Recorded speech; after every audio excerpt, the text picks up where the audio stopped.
തകരുന്നതിൻ്റെ പിന്നിലും ദൈവത്തിൻ്റെ നിശബ്ദതയുണ്ട്. ചിലതിൻ്റെ മുമ്പിൽ ദൈവം മിണ്ടാതിരിക്കും. ആമേൻ. ചിലത് പൊളിയണം. എന്തിനാണെന്നറിയാമോ? ചിലത് പണിയപ്പെടാൻ, ചിലരെ ഉപയോഗിക്കാൻ വിശ്വസിക്കുന്ന ദൈവമക്കളുള്ളതെങ്കിൽ ഞാൻ ദൈവത്തെ സ്തുതിക്കുന്നു.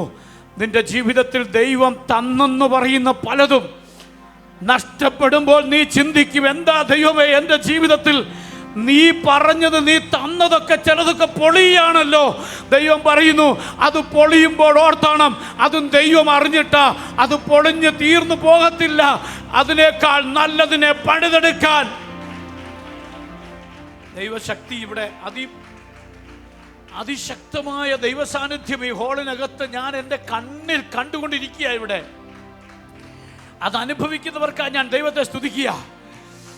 ഉടരബ ശാന്തരബരബ, പൊളിഞ്ഞുപോയ ചിലതിനെ ദൈവം പണിയാൻ പോവുക. അതിന് ദൈവം ഉപയോഗിക്കാൻ പോകുന്നത് നീ പ്രതീക്ഷിക്കാത്ത ചിലരെയാ. നീ ചിന്തിക്കാത്ത ചിലരെ അതിനെ പണിതെടുക്കാൻ ദൈവം ഉപയോഗിക്കുന്നു. ഹല്ലേലൂയ, ആമേൻ. നോക്കിയ കോരേശ് ദൈവം പറയുകയാണ്, നെബൂഖദ്നേസർ അതിനെ തകർത്ത് കളയും. നെബൂഖദ്നേസർ അതിനെ ഇല്ലായ്മ ചെയ്ത് കളയും. എല്ലാവിധത്തിലും അത് തകർന്നു പോകും. എന്നാൽ ഞാൻ കോരേശ് എന്ന് പറയുന്ന ഒരു പാഴ്സി രാജാവിനെ, ഒരു പേർഷ്യൻ രാജാവിനെ അത് പണിയാൻ വേണ്ടി അവൻ ജനിക്കുന്നതിന് മുമ്പേ അഭിഷേകം ചെയ്തിരിക്കുന്നു. ജനിക്കുന്നതിന് മുമ്പ് തിരഞ്ഞെടുക്കാൻ കഴിവുള്ളൊരു ദൈവമുണ്ട്. അങ്ങനെയാണെങ്കിൽ ഓർത്തോണം, നമ്മുടെ അമ്മയുടെ ഉദരത്തിൽ നാം ജനിക്കുന്നതിന് മുമ്പ് ദൈവം നമ്മളെ കണ്ടത്.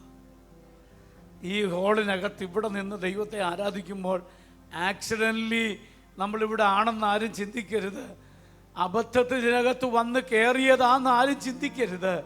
ഇത് ലോകത്തിൻ്റെ അടിസ്ഥാനമിടുന്നതിന് മുമ്പ്, ഭൂമിക്കും ഭൂമണ്ഡലത്തിനും അടിസ്ഥാനമിടുന്നതിന് മുമ്പ് സ്വർഗത്തിലെ ദൈവം എന്നെയും നിങ്ങളെയും കണ്ടതുകൊണ്ടാ ഞാനും നിങ്ങളും ഇതിനകത്ത് വന്നിരുന്ന് ആരാധിച്ചതെങ്കിൽ എന്നെ കൊണ്ടും നിങ്ങളെ കൊണ്ടും ദൈവത്തിനൊരു പദ്ധതിയുണ്ട്. ആ പദ്ധതി ചെയ്തെടുക്കുവാൻ ദൈവം ഈ ദിവസങ്ങളിൽ നമ്മളെ ഉപയോഗിക്കുമെന്ന് വിശ്വസിക്കുന്നവരുണ്ടെങ്കിൽ അവർക്കായി ഞാൻ ദൈവത്തിന് സ്തോത്രം ചെയ്യുന്നു. ഹല്ലേലൂയ, ആമേൻ. ഇത് പണിയപ്പെടുക എന്ന് പറഞ്ഞാൽ നിസ്സാര കാര്യമല്ല. എന്ന് പറഞ്ഞാൽ അന്നത്തെ ഏറ്റവും വലിയ സാമ്രാജ്യമാണ് ബാബിലോണിയൻ സാമ്രാജ്യം. ഉരുക്ക് കോട്ടയാണ്. ഇതിനെ തകർത്തെങ്കിലേ അത് പണിയുള്ളൂ.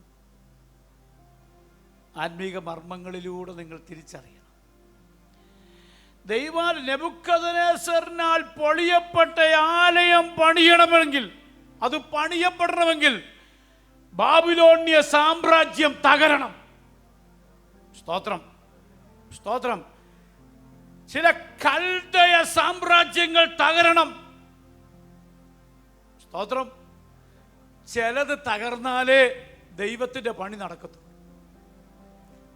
ഹല്ലേലൂയ. ഒരാലയം തകർത്ത നെബൂഖദ്നേസറിന്റെ സാമ്രാജ്യം, തലമുറയുടെ സമയത്ത് ആ സാമ്രാജ്യത്തെ ദൈവം തകർത്തു കളഞ്ഞു. മനസ്സിലാകുന്നുണ്ടോ ഞാൻ പറയുന്നത്? ദൈവത്തിൻ്റെ ഒരാലയം എന്ന് പറയുന്ന ദൈവത്തിൻ്റെ ദ ടെമ്പിൾ ഓഫ് ഗാഡ്, അതിനെ തകർത്ത നെബൂഖദ്നേസർ രാജാവിൻ്റെ തലമുറയുടെ കാലം വന്നപ്പോൾ ദൈവം ആ സാമ്രാജ്യത്തെ തകർത്തു.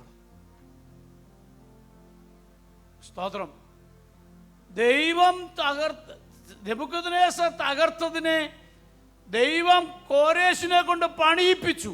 പക്ഷെ ദൈവം തകർത്തതിനെ പിന്നെ ഇന്ന് വരെ പണിതിട്ടില്ല. സ്തോത്രം പറയാമോ? ദൈവം തകർത്ത സാമ്രാജ്യം അതോടെ തീർന്നു പോയപ്പോൾ, ആമേൻ, നെബൂഖദ്നേസർ തകർത്ത ആലയം വീണ്ടും പണിയപ്പെട്ടു.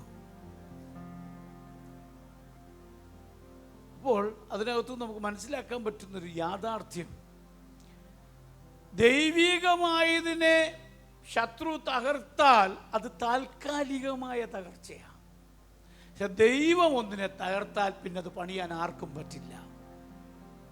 If God is for us, who can be against us? ദൈവം നമുക്ക് അനുകൂലമെങ്കിൽ പ്രതികൂലമായിട്ടൊരു ശക്തിക്ക് നിൽക്കാൻ പറ്റില്ല.